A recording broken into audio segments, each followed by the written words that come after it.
Government സ്കൂളുകളുടെ ശോചനീയാവസ്ഥ തുറന്നുകാട്ടി CJP.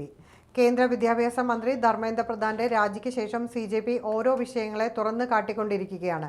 സർക്കാർ സ്കൂളുകളുടെ ശോചനീയാവസ്ഥയിൽ മഹാരാഷ്ട്ര വിദ്യാഭ്യാസ മന്ത്രി ദാദാ ഭൂസെയുടെ രാജി ആവശ്യപ്പെട്ട് cockroach Janata party convener Abhijit Dipke രംഗത്തെത്തി. സംസ്ഥാനത്തെ സർക്കാർ സ്കൂളുകളിൽ അടിസ്ഥാന സൗകര്യങ്ങൾ പോലുമില്ലാതെ പഠനം നടത്തേണ്ട അവസ്ഥയിലാണ് വിദ്യാർത്ഥികൾക്ക്. മികച്ച ക്ലാസ് റൂമുകളോ ബെഞ്ചുകളോ ശുചിമുറികളോ സ്കൂളിൽ ഇല്ലെന്നും അദ്ദേഹം ആരോപിച്ചു.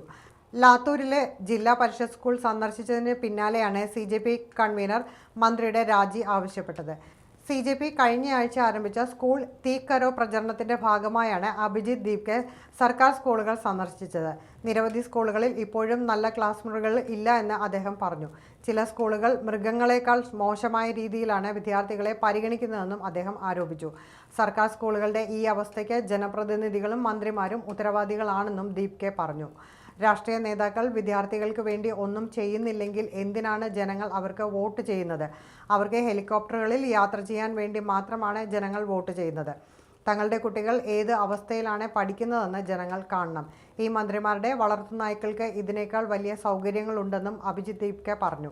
സ്കൂളുകളിലെ സ്ഥിതി മനസ്സിലാകണമെങ്കിൽ MLA-മാരും മന്ത്രിമാരും അവരുടെ മക്കളെ സർക്കാർ സ്കൂളുകളിലേക്ക് അയക്കണമെന്നും വിദ്യാഭ്യാസ മന്ത്രിക്ക് ആ പദവിയിൽ തുടരാൻ അർഹതയില്ലെന്നും അദ്ദേഹം പറഞ്ഞു.